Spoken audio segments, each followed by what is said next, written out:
Hi, I'm Caroline Warnes. I'm the Managing Director and Chief Content Officer at Only Good Content. I'm about to join the Online Prosperity Show to talk about why good content matters and how you can start doing better content for your business.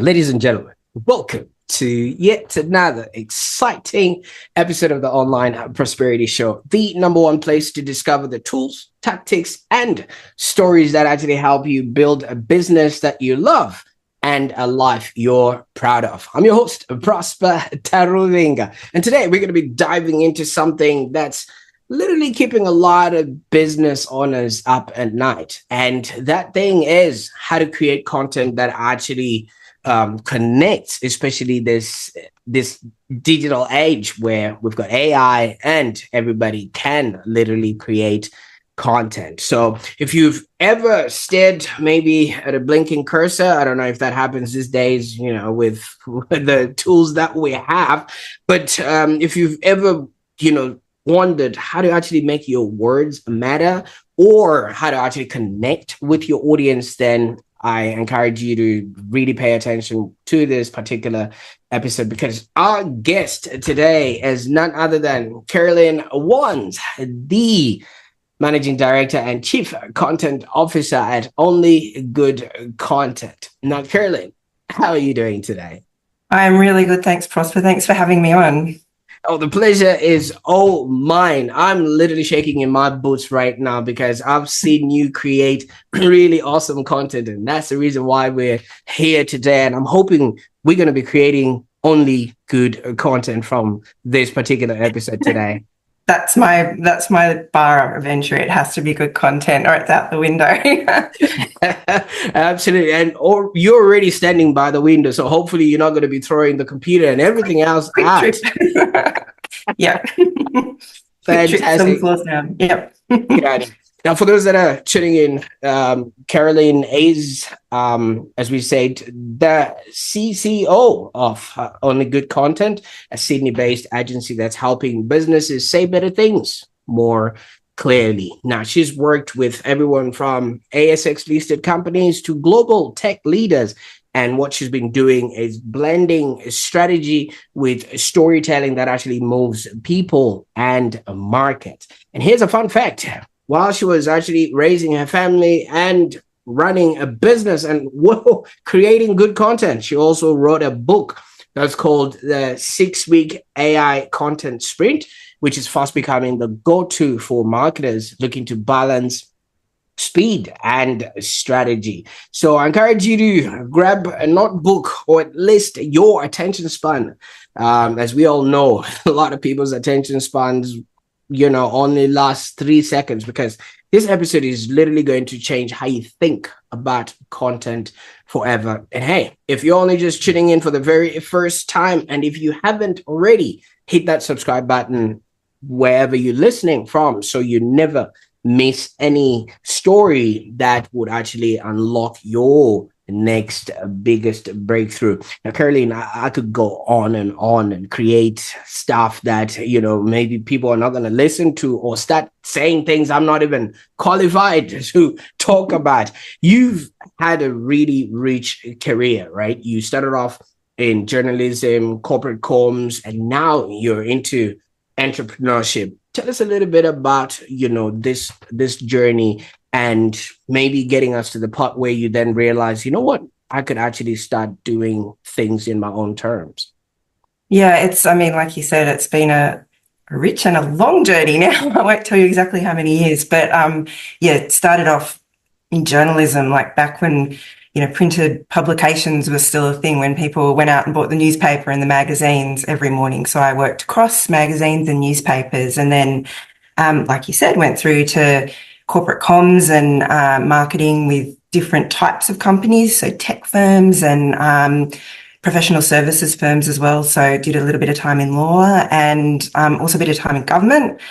And sort of when I was wrapping up my last in-house role, it was during the big C, COVID, and did 2 lockdowns as the head of comms and media at a government agency in Canberra. And I think, I had a young family, as you mentioned at the time. My child was about to start preschool, and I sort of realised I needed more flexibility in my life. And, the only way I could see to make that happen was either you go part-time, and that can often limit your progression in terms of where you go and limits your opportunities, or you have to take a risk and do it for yourself. So I chose the latter path. I decided I was going to take the risk and back myself and jump off the deep end and see if I could get something happening for myself. And I'd identified that there was a really big gap in the market at the time. This is back in, 2020, 2021. It was really hard for people to find good writers. So not just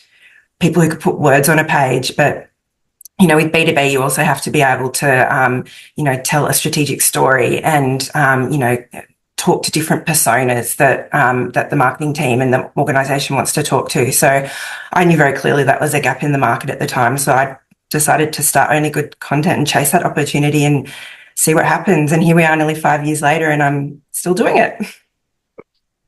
And congratulations. I mean, obviously, there's so much to unpack from that. But what I really, really am interested in is, what was a typical sort of day in your journalism days? Because these days, you just sit in front of a computer, the information is there, and you just hit press, and then whoever your audience will then end up reading or consuming that content. But with journalism, there was obviously a back and forth with the editors, and then the actual printing, and then you wait for sales, and then all of that stuff.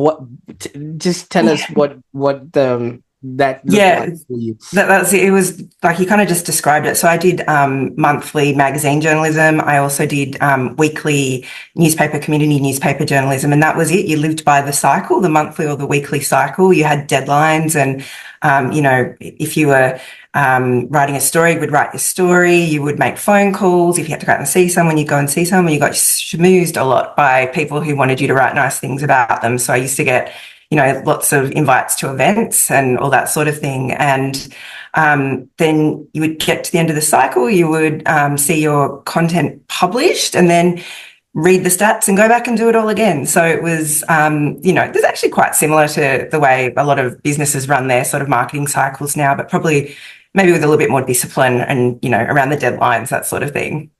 Absolutely. And for you guys, literally copy and paste was literally cutting a photo and putting it onto something, right? It was. We did have computers. We did have the computers. I actually used to write for, it was the precursor to Google in Australia. So it was a magazine called M.E.D.I.A. And so we used to tell people which websites to go and visit in the early days. And it was amazingly popular at the time, but these days Google does that job for us. So it's not around anymore. But yeah, it was a great way to start my career. It gave me a lot of discipline and respect for deadlines and, how to write about technology and all those sorts of really important things that matter now.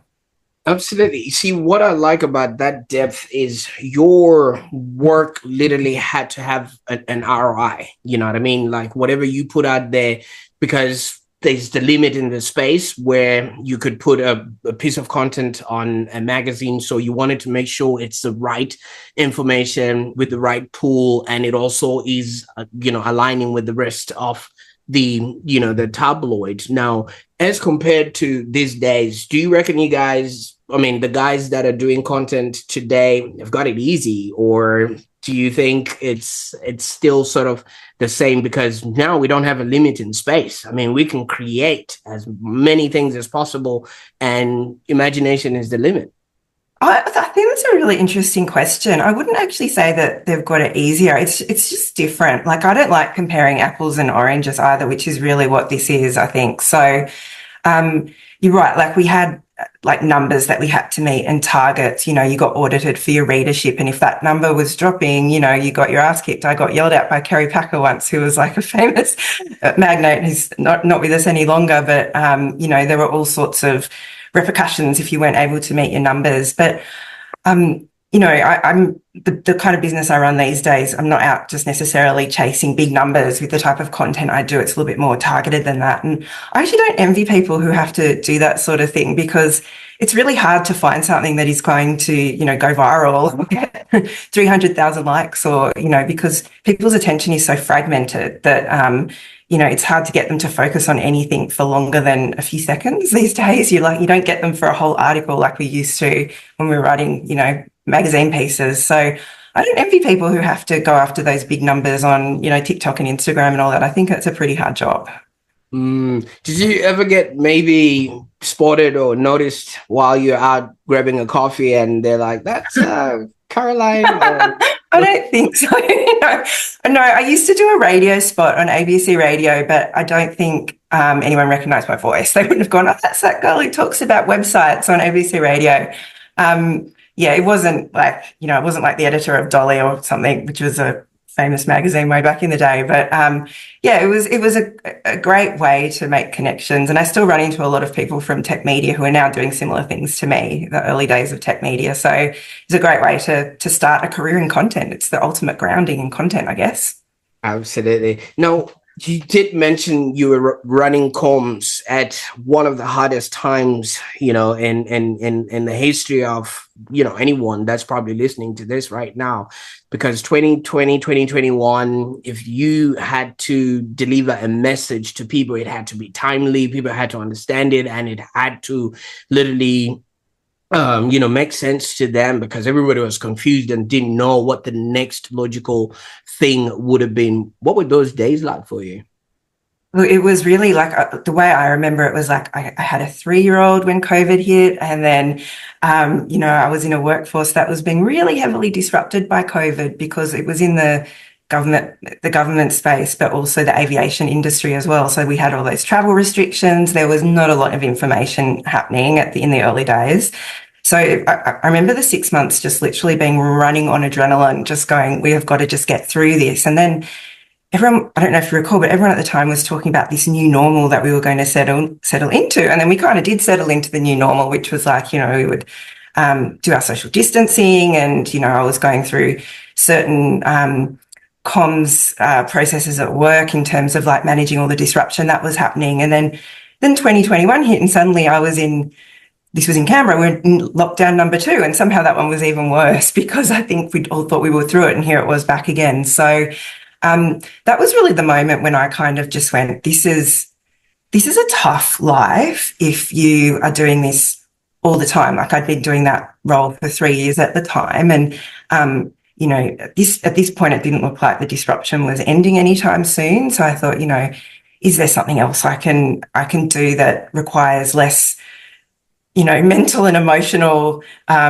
stress, because you're managing so much change, but still, intellectually rewarding. And also you obviously have to think about something being financially sustainable as well. So, in a way, COVID was that impetus for me to think about that and to make some moves that were, in retrospect, pretty bold. And I kind of looked back and said, I can't believe with a young child, decided I was just going to, leave a steady job and start my own thing. But I was incredibly fortunate that it worked out.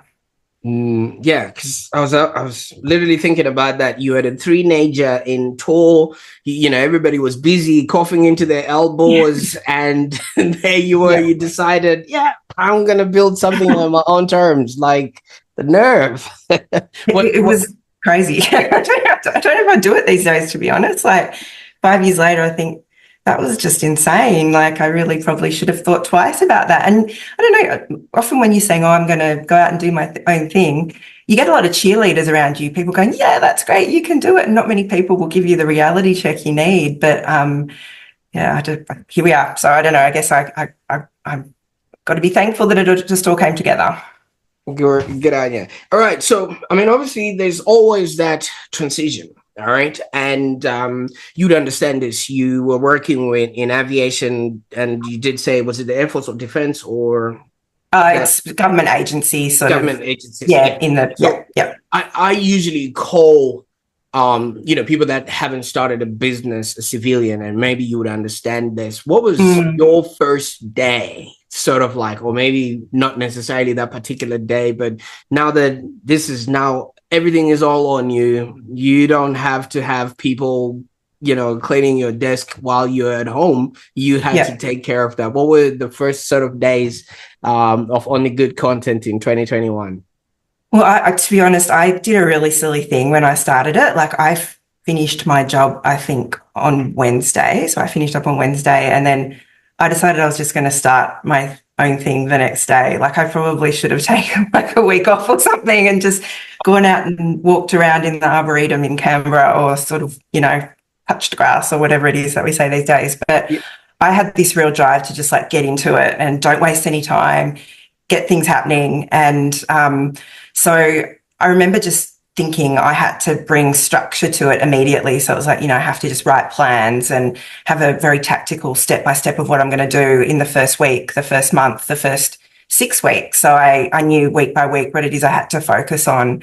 And, I'm sometimes not someone who's that great with structure. Like sometimes I sort of freelance a bit and just like, do what feels right at the time. But in this case, it was the absolute right thing to do. Like you got to have, your day by day plan for what you're going to do to make things happen. And it has to be, you've got to spend some light time on the strategy of what you want to do. Like, what am I trying to achieve here? What are my goals for the first, for the first year or whatever? But then you have to get really, really tactical with it. You have to say, okay, now is the time to build my website. Now is the time to identify who I'm going to reach out to. Now is the time to build my LinkedIn presence, that sort of thing. So if you don't have that structure and bring it quite quickly, I think things will fall apart sooner rather than later.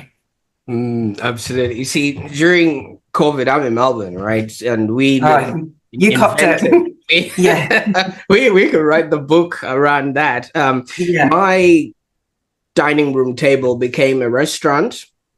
It became a library. It became a school, and it became a laundromat, and also it actually became a boardroom because everything was happening there. What was that like for you in your household, especially with the teenager? She would have been there would have been good. It sounds familiar. There was a lot of mess. So I think I was like working at the dining room table because I can't remember why. I did have a spare room, but for some reason the spare room was being used for something else. So it was really chaotic. It was, I had someone living in with me at the time to help with my son because he was, needed care while I was working. So it was, I don't know, I remember there being a lot of papers everywhere because I used to like writing things down so I don't forget them.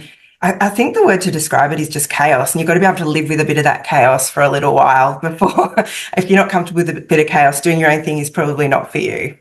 Absolutely. Now, you did mention there was a gap in the market that you sought out to fill, and that obviously B2B sort of content needed strategy and a story, not just fluffy words and stuff like that. First of all, what was that gap, and what made you believe you were the right person to fill that at that particular time?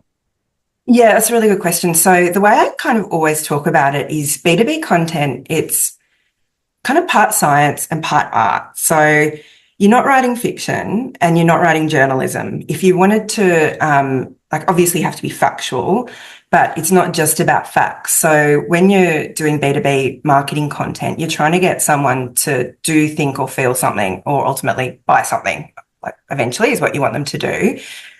Facts are part of that, but they're not the full story. So you've got to be able to trigger an emotional response in them too, and lead them to something and take them on a bit of a journey, whether that's in, it often can't be done in a single piece, but it has to be like, we'd call it a nurture journey or a campaign journey, whatever it happens to be, or even a lifetime journey with a customer. So back in 2021, there was no ChatGPT, and a lot of people struggled with this. So it was really, a lot of the time it was about finding good writers, like writers who were able to be strategic as well as, make the words sound good. So that was quite an easy way in for me. So having come from journalism, I knew I could write, I knew I understood the business landscape, and I knew that I could bring those two together. So, I spent time just mapping out what that value proposition looked like and identifying the companies that would need me. So, that's sort of what we'd call the middle of the funnel, between when the customer first learns about you and when they make their buying decision. So it's quite a long time between those two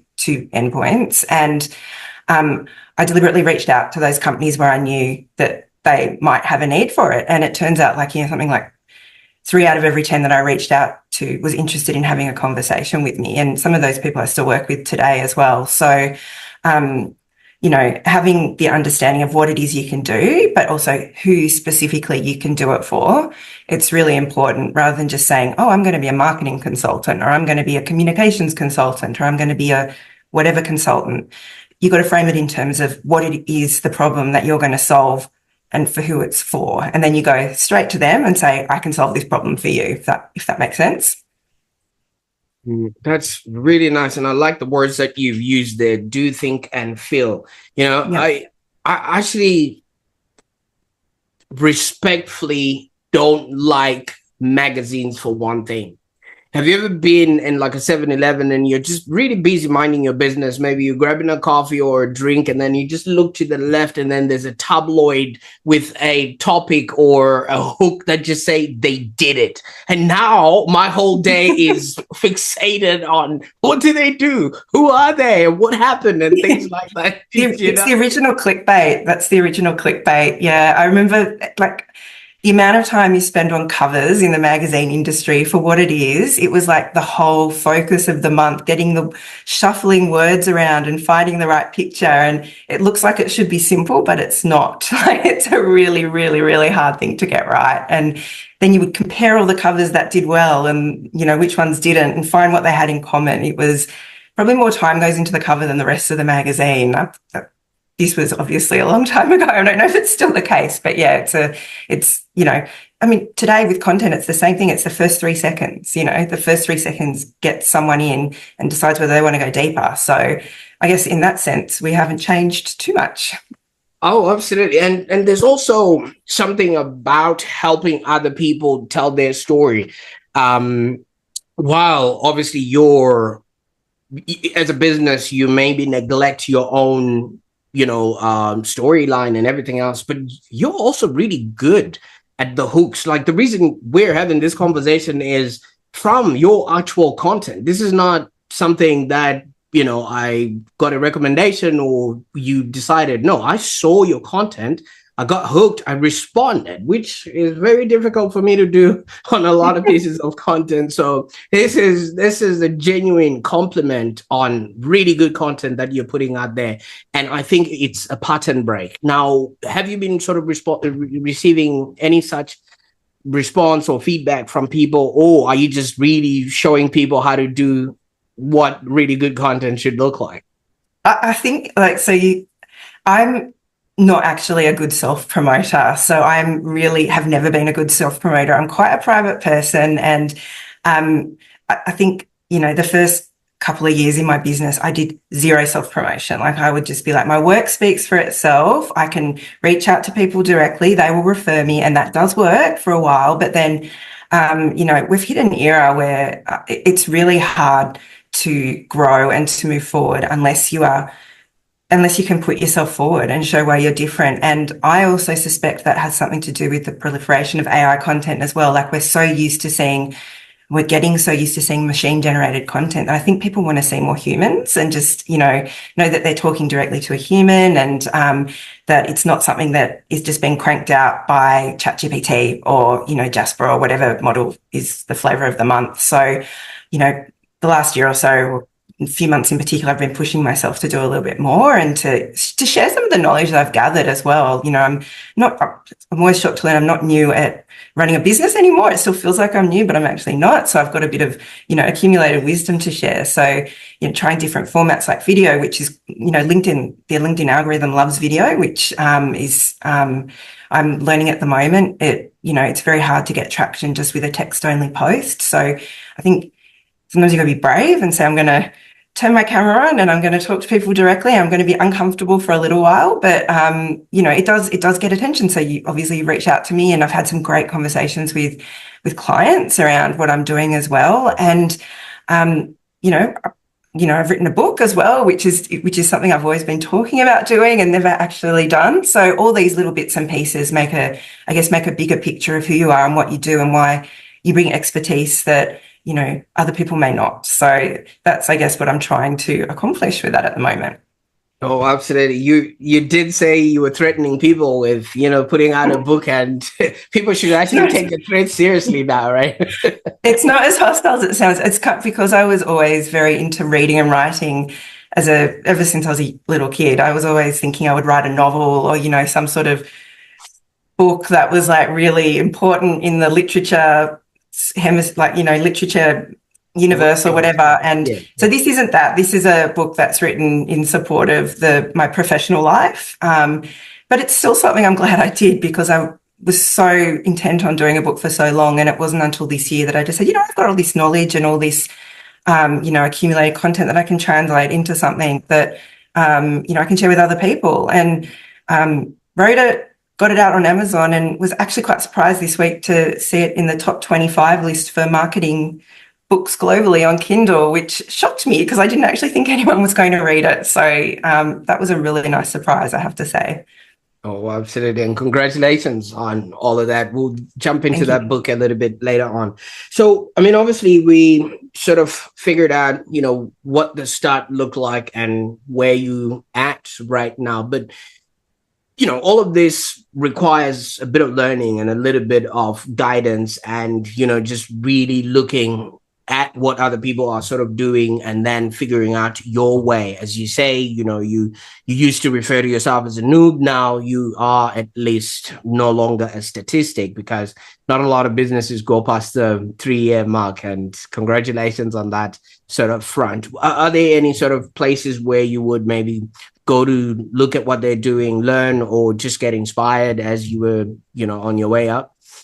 Yeah, so I discovered there's a guy who lives in America. His name's Ed Gandia. So he's like a writer's writer almost. So he started out as a freelance writer and built like a 6-figure business. And now he focuses more on training other people to build 6-figure businesses. So I found his book, which is called The Wealthy Freelancer, like read it cover to cover, used that to inform what I was planning to do.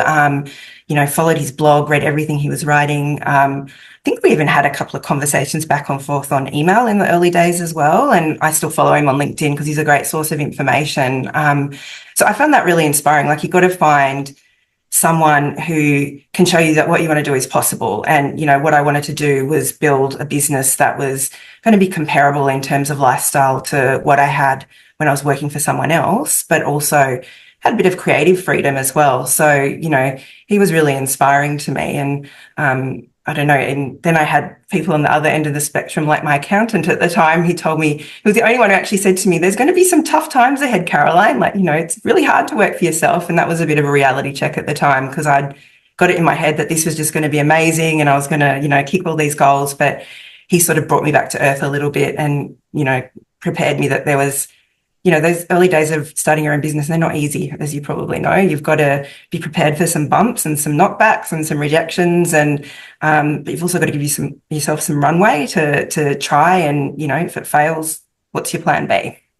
Oh, absolutely. And what people don't quite realize is it's in those bumps and bruises that actually define your character. And those are the things that, if you really put together, they actually then create and formulate the origin story. But a lot of people try to avoid those bumps because, we have to only be putting out only good content out there. Everybody has to be seen as Yeah. as it's Yeah. all, yeah, sunshine and rainbows, but it's not always like that. But you've gone past all of that, you know what I mean? You've actually really worked with some heavy hitters. You've listed ASX listed companies and and some global sort of tech brands. Now, for some of us that are also trying to be on the way up and grow and things of that nature, what do these clients get wrong about content before they actually start working with you? So look, it's a really good question. So I can sort of answer the main one that I see, setting a foundation for content that isn't that strong is when you haven't done any work around sort of understanding who you're trying to target and what they're interested in and what they care about. So often when we're thinking about marketing, it's like, I've got a story to tell. I need to tell my story. I need to tell everyone how great I am. For the most part, yes, you might be great, but most people don't care about that. They care about other things. They care about problems that they've got at work or, at home if you're selling to consumers. And what you need to do is, say, I'm specifically want to talk to, this person at this company in a general sense, like what we call persona marketing. And this is what they care about and this is what they want to hear. And you've got to discover like a really nice intersection between what you want to tell them and what they want to hear. So that's the sweet spot, really. And then if you can add in a third element, which is like something that no one else is talking about, that's when you hit like a really magic button that can get major traction. So that's what we'd call like thought leadership, where you're leading the market talking about something. And that's a rare thing to do as well. But yeah, essentially the main thing that I see going wrong is like not understanding who you're trying to talk to, what they care about, and being too focused on you and how great you are. You've got to give a little to get a little back. Oh, absolutely. And everybody else is tuned into, what do they call it? What's in it for me? Radio. W-I-I. With them. The with them factor. Yeah. And it's all about them and, what actually makes them tick. All right. So obviously, now that you've launched your agency and you've figured out who you're working with and how you're sort of helping them, not only did you create your business during COVID, but you are like a sandwich business. Okay. So what I call a sandwich business is you're running away from, that particular thing that was happening at that particular time, but you went straight into the fire as AI just literally was waiting to gobble up any person that decided to escape, so and AI has completely obliterated any remnants of the copy or the writing industry, especially for those that just were doing copy for copy's sake. But you've literally 100%. You've literally written a book on it, and you've aptly named it the 6-week AI content sprint. First of all, how do you see AI helping or hurting the creative process? So I think it's, I like any writer, I think most writers were a bit cautious of AI in those early days. Like it was like, what is this? And you'd see some of the outputs and you think this is just not up to standard. And often as a writer, you have a more critical eye than other people do. But I definitely had that impression in the early days. And then, I started using it myself, and it's actually not something to be scared of as a writer. I think it supports the creative process rather than harming it. I think, if you want to be in the area that I'm in, which is, producing content for other people, if all you're doing is just giving them words, then you haven't probably clearly articulated the value that you bring. So anyone can get those words. It's what you sort of, do with them, how you structure them, how you put them together into a story. And I would never suggest just getting words straight out of ChatGPT and putting them up on your website or whatever. It always needs attention. It needs to be checked. It needs to be, just scanned to make sure it does sound human, because AI has definite tells that most people can read it and go, and this is not just the EM dash that everyone sort of associates with AI. There are other phrasing and patterns that sort of give away AI copy. I use it a lot for sort of projects and structure and supporting workflows, that sort of thing. So for me, it's definitely an enabler rather than something that's, hindering my business, I think. So I think if you can, be smart about how you use it and don't be scared of it. Like, you've got to get in there and see what it can do. It can actually open doors for you rather than being a limiter. That's my take on it. I'm definitely not an AI denier. I think you can use it for good. You can use it for evil. How you do it is up to you. I like that. You see, it's like, using a motor vehicle, a car, you know what I mean? Right. It's a tool. Yeah, it is a tool. You can decide to walk the distance or you could drive the distance. It's just pretty much how you then utilize it. It's not like when you show up at a coffee house, people are going to be like, did you walk here or did you drive here? And you know what I mean? It's the output that matters, whether you've got the coffee in your hand at the end of it, 100%. Very Melbourne reference. I love it. I'm in Melbourne, you know what I mean? Yeah. Can't have Melbourne without a discussion about coffee. But yeah, there's no shame in using the tools available to do your job better. Like, actually, that should be rewarded and praised. You know, if you can use AI to do something better, you absolutely should. But if you're using it to be lazy and to produce slop, then I think the market will sort that out pretty quickly. So, you know, you still got to apply your judgment and creativity to it.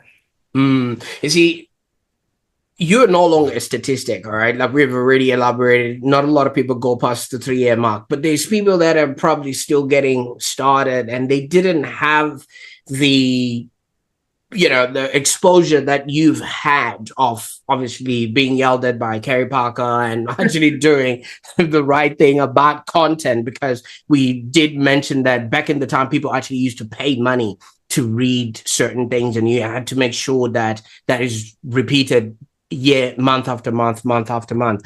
And as you have already said, you're no longer the new one figuring it out, all right? Now, what do you sort of find yourself telling maybe new business owners or other, you know, up and coming freelancers that maybe come to you for advice or are probably looking up to you as a source of, you know, reference point? I think, I think I touched on this earlier, but like you've got to understand the problem that you're trying to solve and be as specific as possible about it. Like, I knew that the problem I could solve was I could get in there for middle of the funnel, like in that really complex, long time when people are making a decision, but you've got to hold their hand through that journey and produce the kind of complex content that you need in certain types of businesses. It's not for every business. It's, you know, where there's like a large enterprise purchase or some technology that needs to be explained, that sort of thing.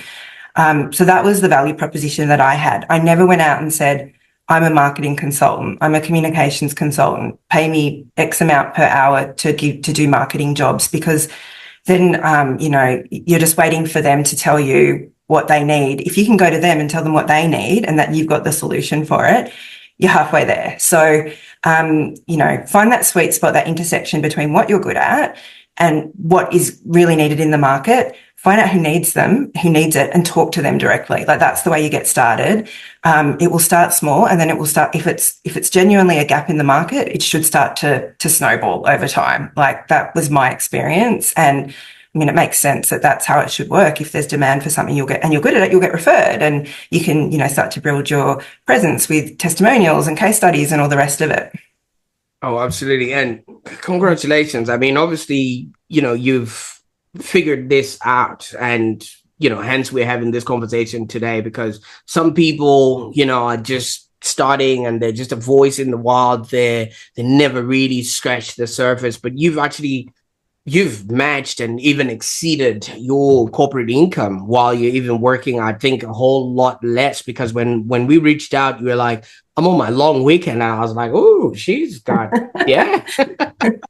Yeah. I mean, that's a gratifying moment. Like, you know, obviously the biggest fear when you're going out on your own is the financial risk. You know, will I be able to meet what I was making before? And when I did that, I was surprised. Like, I just assumed that when you did work by yourself, you had to take a pay cut. And for a while that was true. But eventually, if you're smart about how you do it, you can meet it. And that is, you know, a gratifying moment, because you think, oh my gosh, I don't have to sacrifice here. I can literally, you know, not have it all, but I can have more than what I used to have. And that was, you know, I'm not saying that happens quickly or it happens for everyone, but, you know, it is possible. Of course, there's always less security when you're working for yourself. People, you know, might have the perception of less security, but, you know, the solution to that is you diversify your client base. So, you know, you have more clients on smaller amounts of income. So if you lose one, or if there's someone who is, you know,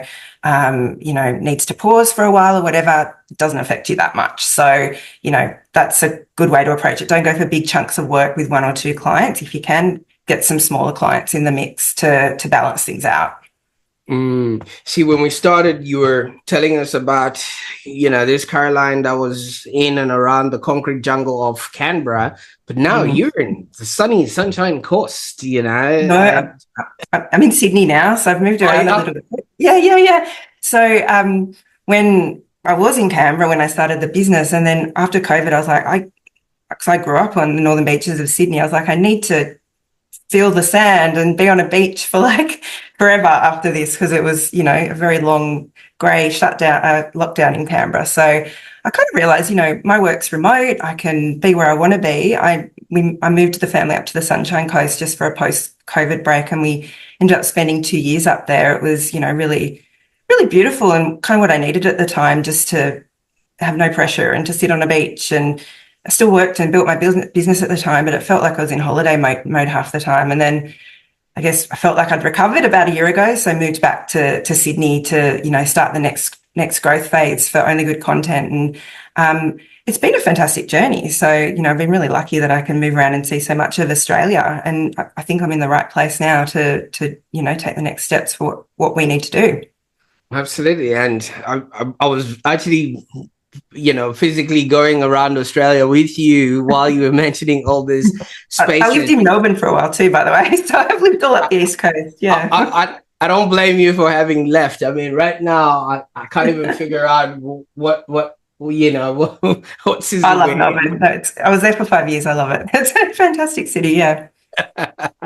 Good idea. So yeah, I mean, obviously, I loved how you were reminiscing about what you've done and what you've created for yourself and things of that nature. But if you could maybe take yourself back to the time when you were a journalist and you did mention you were yelled at by, Kerry Parker, and you were just sort of starting out, would you have thought that your life would have been like this at any moment? I don't think I was even going to survive that meeting with Gary Packer, to be honest. He was a very intimidating man. So, yeah, it was, that was the kind of meeting. I was very young at the time, like probably I was editing magazines. I was an editor, but a very young editor and very inexperienced. And I remember just walking out and trembling and going, I am so bad at my job. And as it turns out, I wasn't that bad. I wasn't bad at my job. It was just, dealing with big personalities. Sometimes you have to have a thick skin or know when to walk away from the big personality. So, yeah, look, it's been, it doesn't all happen at once. You've got to go on a bit of a pathway to get to where you are. And I look back over, nearly 25 years now and just think I've been really fortunate to have the experiences that I've had over so many different places as well. And, that is something that I'm really thankful for. Absolutely. You see, with what you're saying right now, it actually just really boils down to one thing, whatever it is that you're going through in life right now, just pay attention, because one day you're going to have a good story to tell, not only on the Online Prosperity Show, but actually when you put it out there in your own content, right? Yeah, 100%. It's all the little experiences that make up the bigger picture. So the more experience you have, the better stories you have to tell. That's it. Absolutely. It was Steve Jobs that mentioned that you cannot connect the dots looking forward, but you can only connect them looking backwards. So maybe we can just 100%. connect the dots now for that person who's, listening right now. And this is the final question, Caroline. So if anyone is listening right now, they're probably burnt out, really trying to impress the algorithm. They don't own their media. They don't own their content, and all that content just disappears in the void. First of all, where do you encourage them to start, and maybe when can they consider having Only Good Content as their partner in that journey? I think the best place to start with building your own content, I think you're right. Like, you've got to have your own presence first. So always start with your own website, make sure. And I'm guilty in the past of not having my website up to date. So sometimes we neglect it. But, it's one thing that you can't lose is your, whether you've got a blog or wherever you're posting your content, and have your social channels as well. But social channels the algorithm can change at the drop of a hat. It disappears, the content disappears really quickly. I always use it for sort of amplification more than it being your home. So, yeah, look, just the best thing you can sort of do is start with your digital home, which is your website, and, build from there. Oh, absolutely. And if somebody maybe is keen to continue this conversation, and maybe connect with you a little bit more, or actually just see what only good content looks like, where can they go on the internet for that? Check out my website, it's onlygoodcontent.com, or otherwise I'm on LinkedIn. If you search me up on LinkedIn, I post quite regularly on LinkedIn. And yeah, always happy to connect with people and have conversations. Shoot me an email through the website, and happy to just chat. Honestly, I love learning about what people are doing, and, you know, get in touch if you'd like to find out more. Absolutely. Now, Caroline, I can't thank you enough for the time that you spent with me on the call today. I mean, your life story and your life experience is nothing short of only good content. So I can't wait to see what people are going to do with this information today. Thank you so much. Thank you for having me. It's been lovely talking to you. Good idea. Now, what an incredible conversation with Caroline there. First of all, she's a storyteller, strategist, and also proof that clarity is just still the most powerful form of influence. And obviously, if you're on your way to creating for and relating to your audience, I can only suppose that this is the kind of information that you would want to make sure that you have in your corner, and make sure that it's only good content. So if this episode got you thinking differently about how you can actually use content, I also encourage you to grab Caroline's book, The 6-Week AI Content Sprint. It's on Amazon, and you can also check out her work on onlygoodcontent.com. And I want you to also remember that transformation doesn't just happen from listening alone. I want you to take one insight from today, apply it this week, and see how the message actually lands, and come back again and take another concept and go from there. So join us next time on the Online Prosperity Show, where we're also going to be exploring ideas that could actually help you live a happier and more prosperous existence. Until next time, bye for now.